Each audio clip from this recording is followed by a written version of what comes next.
Okay, sa mong pinagpalang muling umaga sa bawat isa. Welcome po sa ating pananambahan, welcome po sa Lighthouse Tagaytay, at ganoon din po sa ating mga kapatid ang nasa Malarayan. So ituloy po natin mga kapatid yung kalahating topic natin ng Sunday. At ang topic natin mga kapatid, walang iba kundi yun, why we should go and win souls.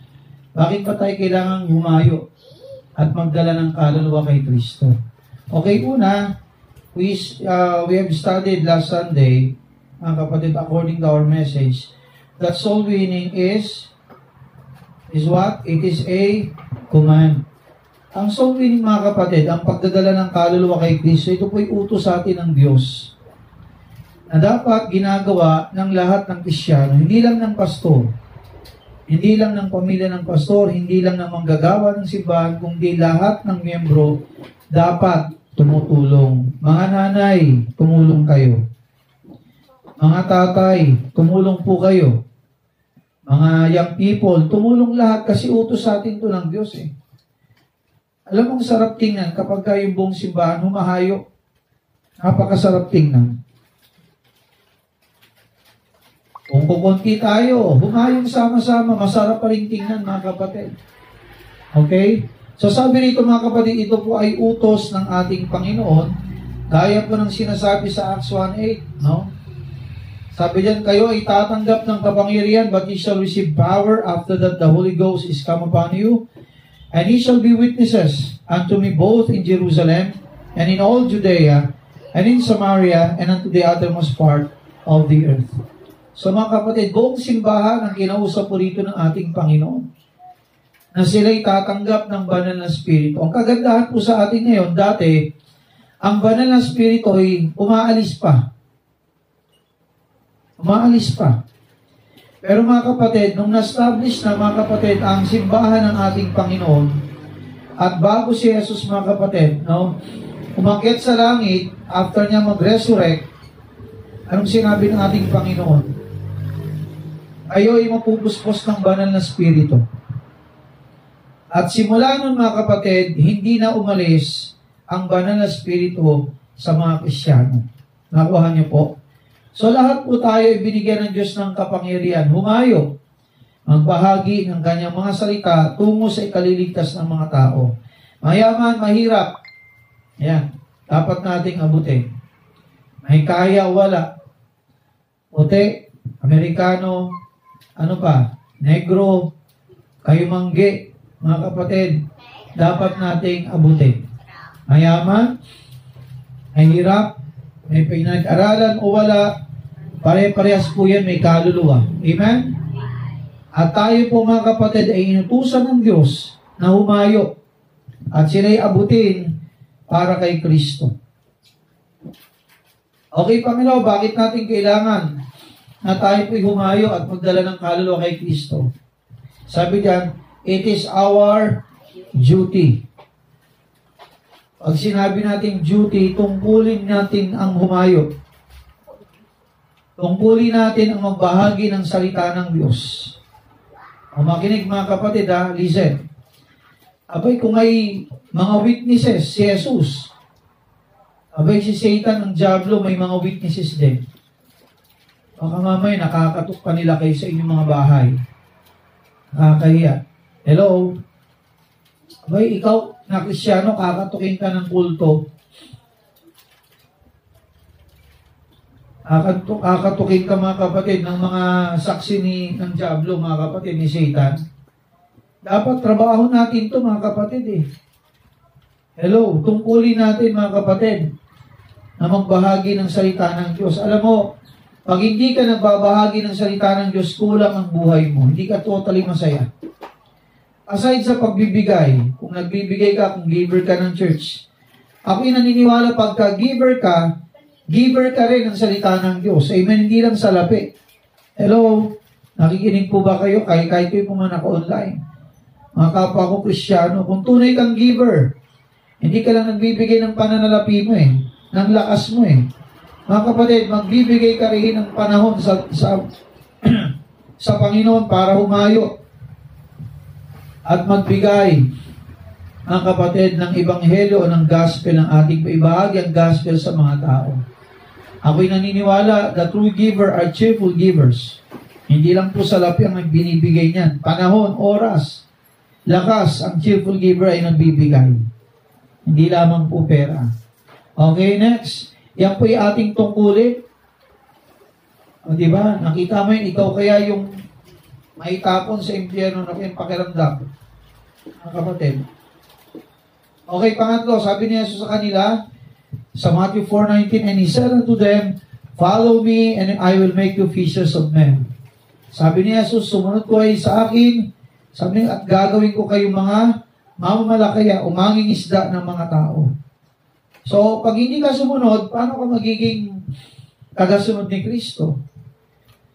Kung si Pedro ay hindi sumunod, si Juan, si James, Peter, James, John, nung sila tinawag ng Panginoon, ali kayo, sa panghuli ng isda, mga fishermen sila eh.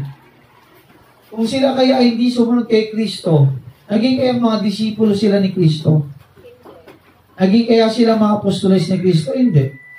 At hindi rin sila naging pagkapala sa mga tao. Mga kapatid, sabi ng ating Panginoon, paghayo, ito po ay utos ng Diyos sa atin. At kung tayo po ay susunod kay Kristo, gagawin niya tayong mga mamamalakaya ng mga tao. Anong daladala natin? Walang iba kundi ang salita ng Diyos. Ang salita ng Diyos ang ating daladala. Okay, pangatlo, bakit tayo umahayo? Nakikinig po ba kayo? Nakikinig ba kayo? Yung mga bata, tabihan nga ng matanda sa gitna para hindi mag-iingay. Ayan. Okay? Sabi rito, it is our debt. Meron tayong pagkakautang sa mga tao na hindi paligtas. Pag sinabing debt, utang. Hindi death, hindi lang kamatayan, debt. No? Utang, pagkakautang. Okay, isipin mo na lang. Mahal mo sa buhay, nasa lugar na ito. Ano kayang pakiramdam? Pag napaso ka na nga lang ng mantika, patak pa lang, napakasakit na, di ba? Napatakan ka ng luha ng kandila, napakahapdi na, napakasakit na eh. Eh, ikaw kayo nasa gitna ng apoy. Mga nagbabagat, mga lusaw na bato. Mga kapatid, grabe, kalunos-lunos, mga kapatid, ang mararamdaman mo dyan. Ang masaklap nito, hindi lang isang gabi. Hindi lang isang araw. Magpakailan pa man. Walang katapusang paghihirap. Mga kapatid, isipin po natin yung kahihinatnan ng mga mahal natin sa buhay at mga tao na hindi po naaabot ng Ebanghelyo ni Kristo. Hello? Mga kapitbahay natin, mahal mo sa buhay, kaklase mo, kaibigan mo.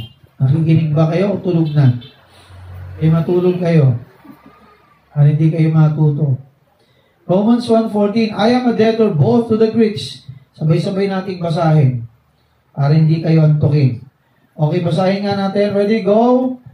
I am a debtor both to the Greeks and to the barbarians, both to the wise and to the unwise.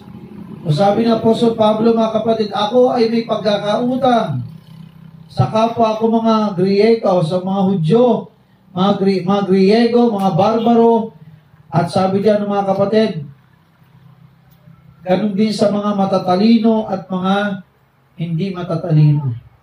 Mga kapatid, meron tayong pagkakautang. Si Pablo, isang mananampalataya, isang Kristiyano. Wala po tayong pagkakaiba sa kanya. Kristiyano ka, Kristiyano ako, mananampalataya tayo. Kung si Apostol Pablo ay may pagkakautang sa kanila, mga kapatid, meron din po tayong pagkakautang sa mga taong wala pa kay Kristo. Mga kapatid, pag hindi ka soul winner, I tell you, may utang ka. O pwede bang sabihin mo sa katabi mo, may utang ka? O sabihin mo rin yung katabi mo, may utang ka. Hello? Wala ba kayong mga utang? Siguro wala kang utang sa bangko, wala kang utang sa lending. Pero may utang ka. May utang tayo sa Panginoon. Sa mga taong wala pa kay Kristo. Pag hindi natin binabahagi ang salita ng Diyos sa kanila, pinagkakait mo ang biyaya ng Diyos na nasa iyo. Amen? Amen. Abay, dapat ang biyaya ng Diyos binabahagi. Hello? Nakikinig po ba kayo? Kahit pong mga nasa online, ang biyaya po ng Diyos binabahagi sa iba. Huwag mong sayangin ang biyaya ng Diyos, tinanggap mo, hindi mo ibahagi sa iba. Huwag tayo maging selfish.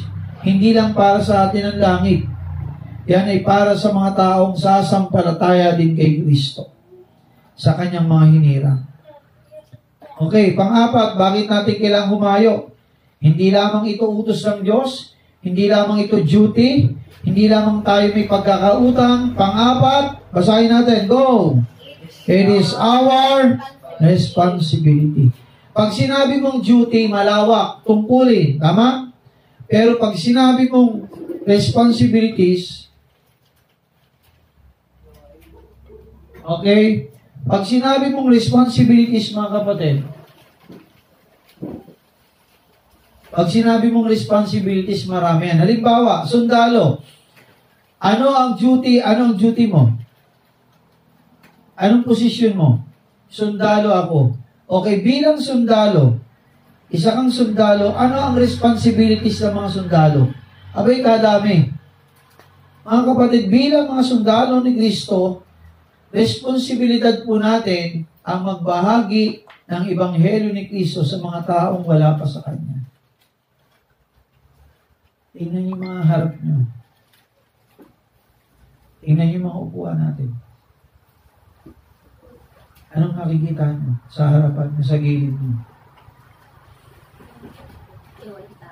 Oh. Ano ibig sabihin no? Marami tayong utang.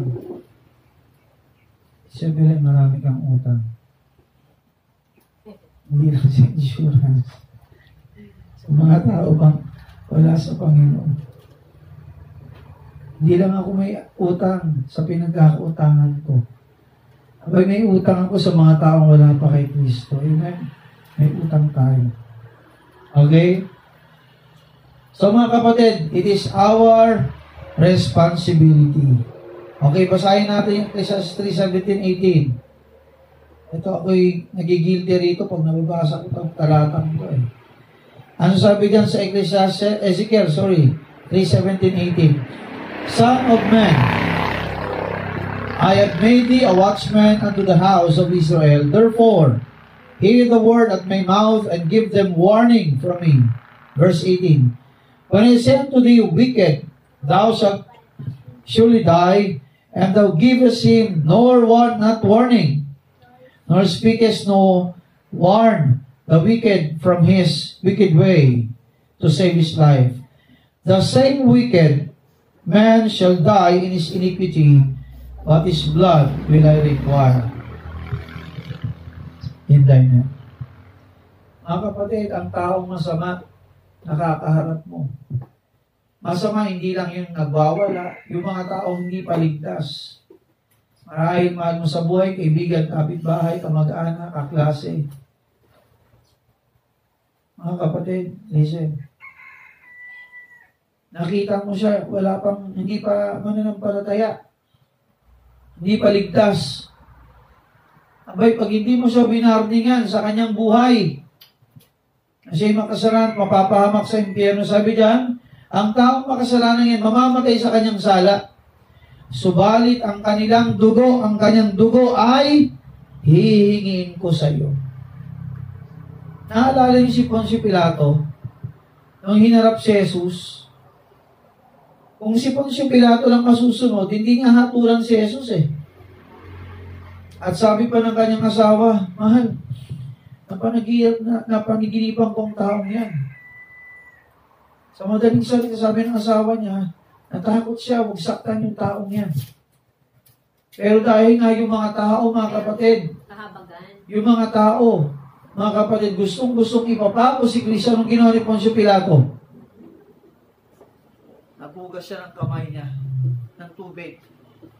Ibig sabihin, sa kanya, ayaw niyang gawin yun.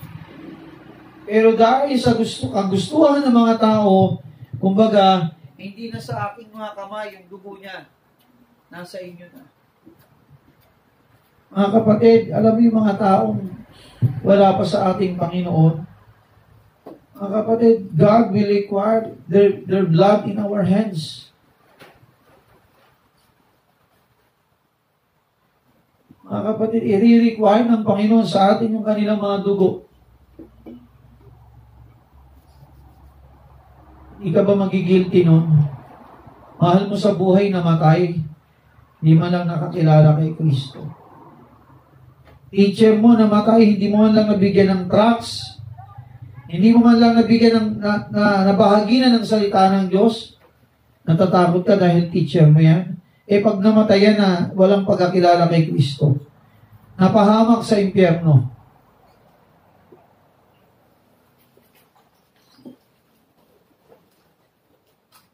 Anong sabi ng mayamang tao kay Abraham? Nung siya'y napahamak sa impyerno, Abraham, pabalikin mo si Lazarus. Sa bahay namin kasi meron pa akong 4 na mga lalaking kapatid. O 5 lalaki. Correct me if I'm wrong. Sabi lang. Ayoko silang mapunta rito. Ano sabi ni Abraham? Hindi na pwedeng bumalik ang namatay sa kanilang tahanan. Kaya hindi tayo naniniwala pag namatay ang magulang mo, mahal mo sa boy, babalik, kakatok sa'yo, magpaparamdam. Hindi po yung totoo.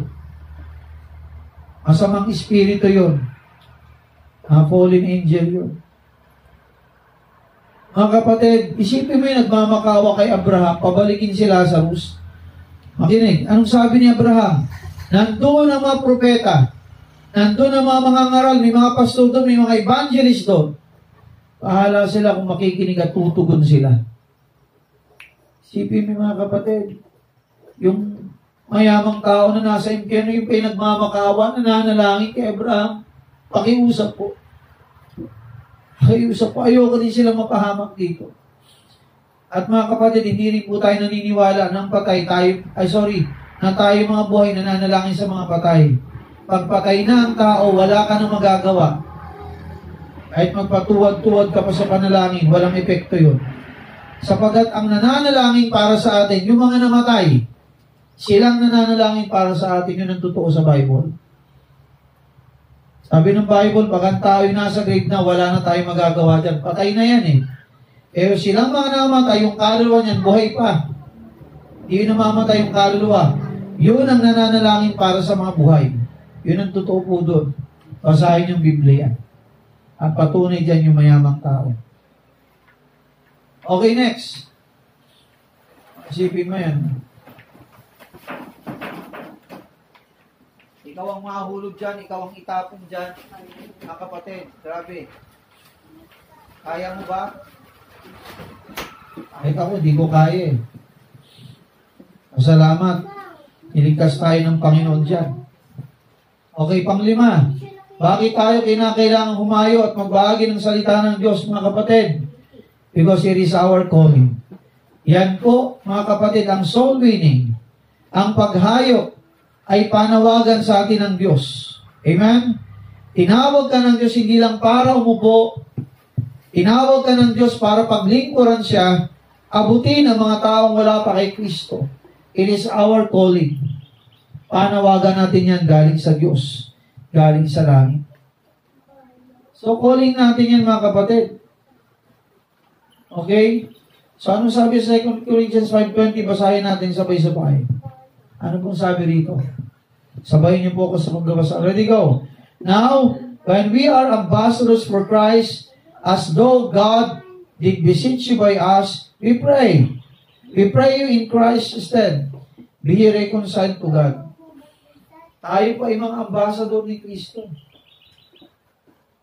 Calling yan sa atin. Panawagan yan sa atin ng Panginoon. Abay, ang trabaho ng ambassador, mga kapatid, nagbibigay mensahe. Nakuha po, hindi lang paupo po ang ambassador. Ay pinadala ka ni Kristo. Yan yung calling natin. Magbahagi ng salita ng Diyos sa mga taong wala pa kay Kristo. Okay, 5, bakit tayo kailangang humayo? Bakit tayo kailangang humayo? Ano yung 5? Ano yung 5? There is a need. May pangangailangan. May pangangailangan. Ako'y may sideline. Magbibenta ako ng mga lote sa sementeryo. Baka gusto niyong bumili. Yun dati, yung isang tawag namin memorial park dito sa Dasma. 2010, nakapasok ako doon. Sabi ko, ano ba yan? Ang konti-konti lang ng mga nicho. Sabi ko, 2024 halos wala nang malagyan.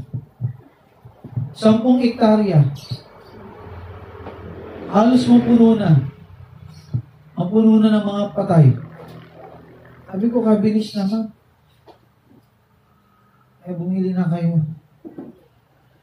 Kasi pag kayo namatay, saan kayo ililibing? Ewan ko kung may libre rito. Pero kahit libre yan, 5 taon, 10 taon yung buto mo, kukunin din. O saan may ililipat? Kaya sa mga nakunay, bumili na kayo ng memorial. Memorial lahat. Mag-ipon na kayo. Habang buhay pa kayo. Bakit, pastor? May pangangailangan. Mga taong mapapahamak sa impyerno. Amen? Mga taong hindi nila alam kung saan sila pupunta. Mga taong problemado. Mga taong walang kapayapaan sa puso. Mga taong walang kagalakan. Mga taong ligaw. Hello mga kapatid, there is a need. O ikaw, pag may pangangailangan ka, anong ginagawa mo? Hello, di ba naghahanap ka ng solusyon? Tama? Nakikinig po ba kayo? Pag may pangangailangan ka, naghahanap ka ng solusyon. Amen? Kung kanino kang tao makakalapit. Mga kapatid, maraming taong ligaw, maraming taong lusak ang buhay. Maraming taong, kumbaga, punong-puno ng pighati, walang kapayapaan. Mga kapatid, kailangan ka ng mga taong yun. Kailangan tayo ng mga taong yun because there is a need. Souls, people are dying. And their souls are perishing in hell. Hello? What are we doing? Anong ginagawa natin? Anong ginagawa natin? Matthew 8:36, basahin natin. Ano sabi diyan? Or what shall it profit a man if he shall gain the whole world and lose his own soul? Sa wikang Tagalog, ano ba ang kapakinabangan ng tao? Makakamtan niya man ang kayamanan sa buong mundo at ang kanyang kaluluwa naman ay mapapahamak sa impyerno. Isipin mo yun, napakayaman mo sa mundong ito. Tapos pag namatay ka o nabubuhay ka, hindi mo alam kung saan pupunta ang kaluluwa mo. What a misery. What a vanity. Ang kasiyahan, mga kapatid, material na bagay, dito lang sa mundo. Ang samantala lang. Pero mga kapatid, ang impyerno, pang walang hanggan, walang katapusan. Lahat meron ka sa mundong ito. Maraming lupa, maraming bahay, maraming sasakyan, maraming pera sa bangko. Lahat ng restaurant na pupuntahan mo, iba ang restaurant sa umaga, iba ang restaurant sa tanghali, iba ang restaurant sa merienda, ibang restaurant mo sa panghapunan, at iba rin ang restaurant mo pagka midnight snack. Ay, pambira, kayaman mo nun. Pero sabi ng Bible, kung mapapahamak naman ang kalo mo sa impyerno, walang saysay ang mga bagay na meron ka sa mundo ito. Sapagat lahat lang yan ay temporary lang. Iiwan mo yan. Ang masakla, pag namatay ka, wala kang priso sa buhay mo. Sayang. Amen? Sayang. Hindi lang sayang ang kayamanan mo, sayang pati kaluluwa mo. Nakakalungkot, mga kapatid. Oh, anong say-say ng yaman mo? Ayaw mo bang dalhin ang kayamanan mo? Napahama ka na rito sa mga kaibigan natin.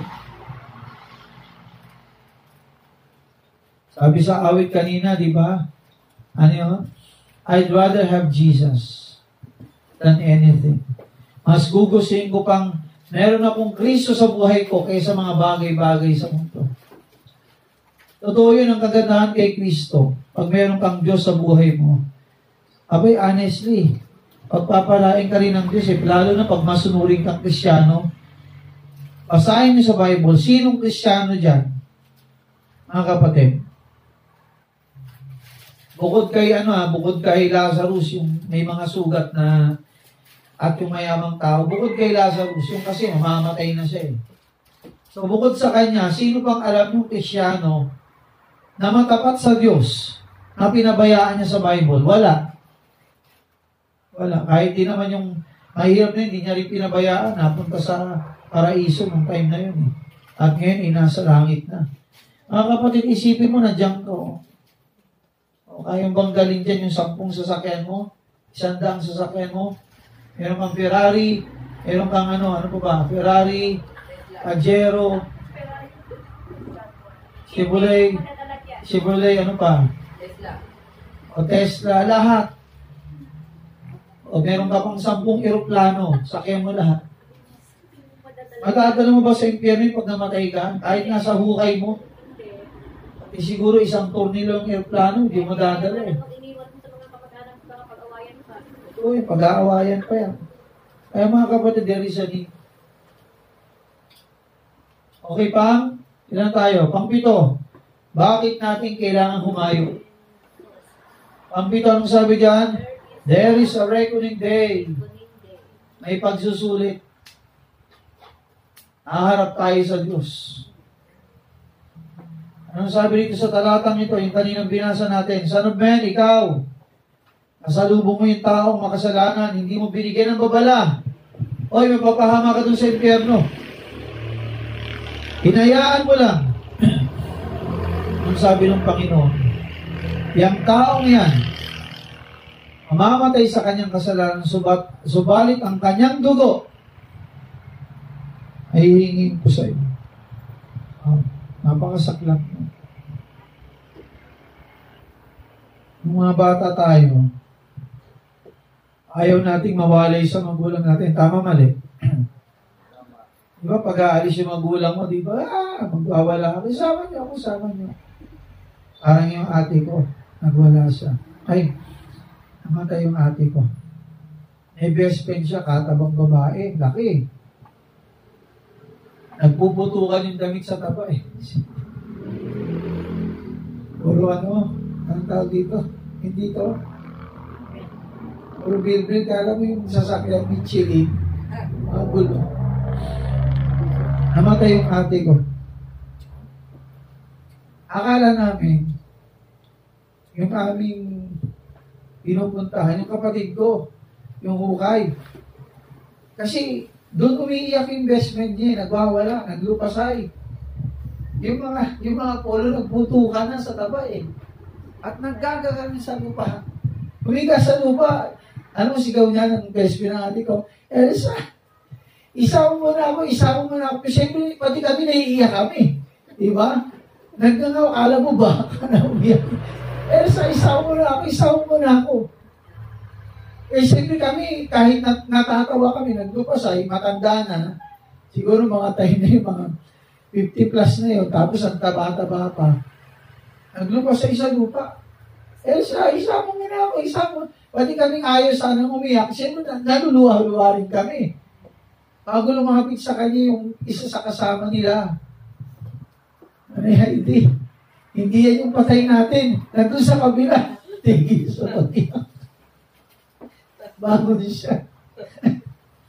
Tawa. Imbis na kami mag-iyakan, natawa kami lahat. Mga kapatid, tandaan natin to. Kung mga bata tayo, kahit ngayon, di ba, namimiss natin yung ating mga mahal sa buhay. Eh, paano? Kung mahal mo sa buhay yung napahamak sa impyerno. Hindi ka ba malulungkot? Ako minsan nag-iisip ako, Lord, lahat ba ng mga kapatid ko nasyaran ko na ng gospel? Sa biyaya ng Panginoon lahat. Lahat nasyaran ko ng gospel. Lord, makinig po yung mga pamangkin ko ba, Panginoon, nasyaran ko na ng gospel? Sa biyaya ng Diyos na nasyaran ko na. At sabi ko, may mga apo na rin ako, Lord, lahat ba ng apo ko, nasiran ko na ng gospel? Sabi, yan bang nasiran ko na? Kasi every time na kami ay may pagtitipon at reunion, mga kapatid, nagsishare ako ng gospel sa kanila. Sa inyo, mga kapatid, listen. Sa inyong mga kamag-anak kaya, lahat ba nabahaginan mo na ng salita ng Diyos? Mag-umpisa muna tayo sa mga mahal natin sa buhay. Marahil nanay mo, hindi pa ligtas. Marahil tatay mo, marahil asawa mo. Marahil auntie mo, tito mo, tita mo, lolo mo, lola mo, pinsan mo. Nasyaran mo na ba sila ng gospel? Na-try mo na bang magbigay ng trust sa kanila at ipaliwanag ang pag-ibig ni Kristo sa kanila, mga kapatid? Hello? Mga kapatid, anong sabi ron? There is a reckoning day. There is a reckoning day. Haharap tayo sa Panginoon. At mapapahiya tayo. At maaawa tayo. Mga kapatid, sa mga tao na hindi natin nasira ng gospel.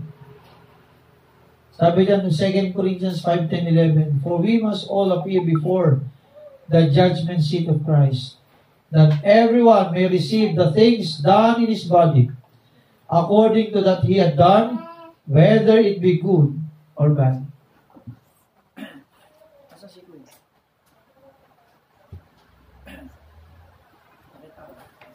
Okay.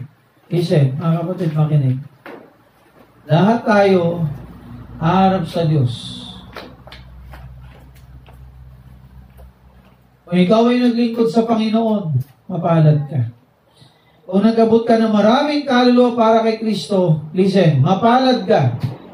Pero kapag wala kang ginawa sa Panginoon, hindi ka nag-abot ng mga kaluluwa para kay Kristo, listen, mapapahiya tayo.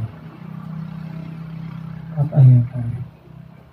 Ibali na mapahiya tayo sa mundo, huwag lang tayo mapahiya kay Kristo. Amen.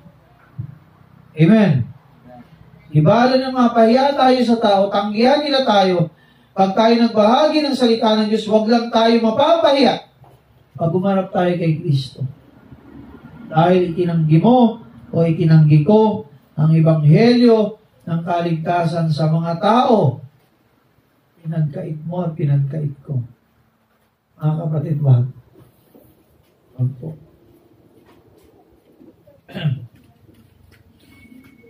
Ang walo, mga kapatid, it is scary.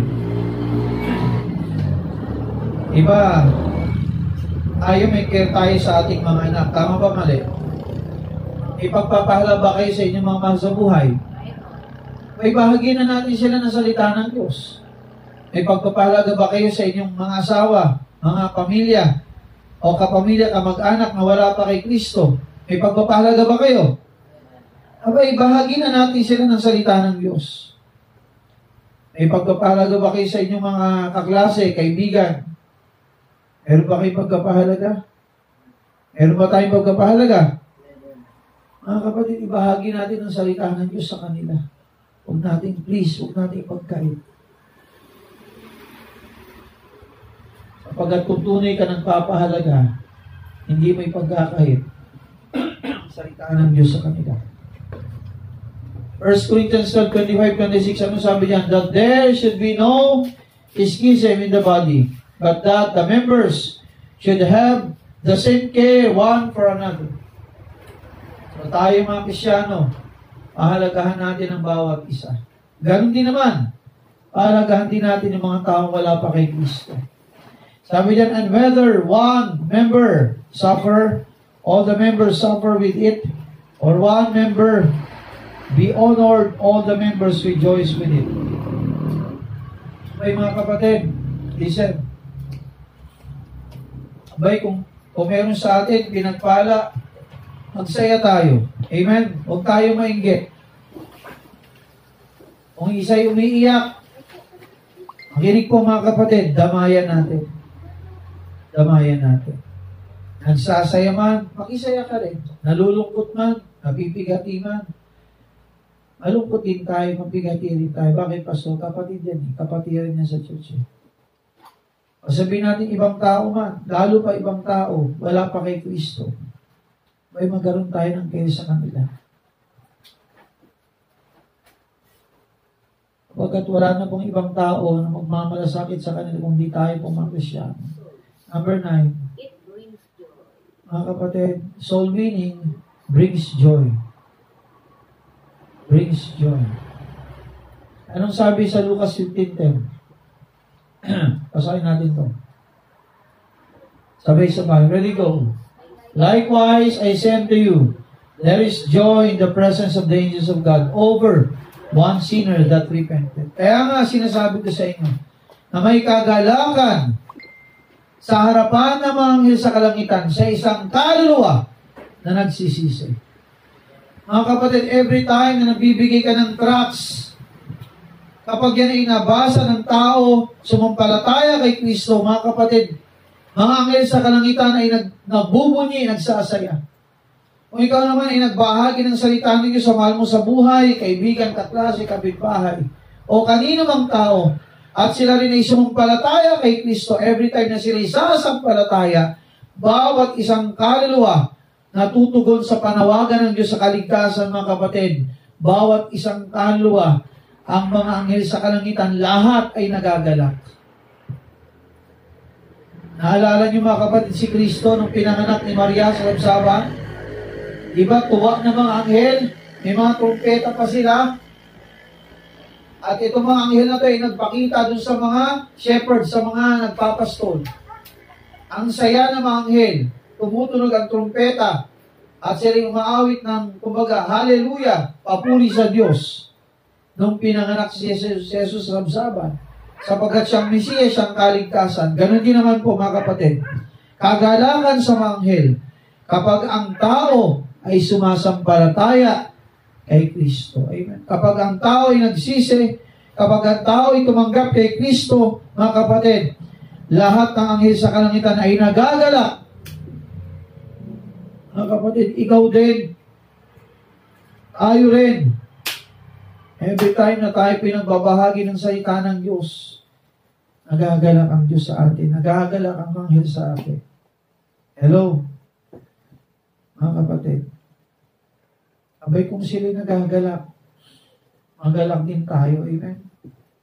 Mag-share ka ng gospel. Nakuhaan niyo po mga kapatid, magbahagi tayo ng salita ng Diyos.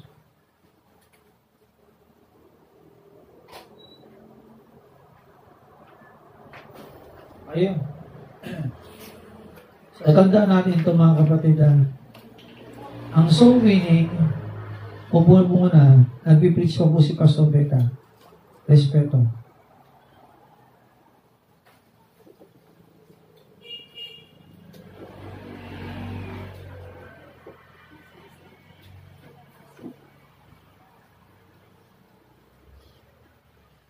Mga kapatid, bakit tayo kailangan humayo?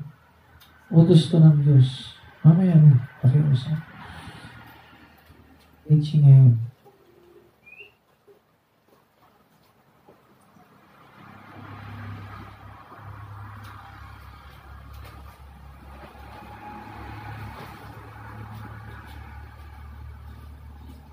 Utos sa atin ng Diyos ang soul winning. May pagkakautang ka sa mga kapitbahay mo, mahal sa buhay. Mga kaklase, na wala pa sa Panginoon. Kapag hindi natin ito ginagawa, mga kapatid, maraming tao mapapahamak sa impyerno. Pag hindi mo gagawin ang magbahagi ng salita ng Diyos, mahal mo sa buhay, mapapahamak doon. Mga minamahal mong kaibigan at kaklase, mapapahamak sa impyerno. Pag hindi natin ito ginagawa, nalulungkot ang Diyos sa atin, ang mga sa atin ay nalulungkot.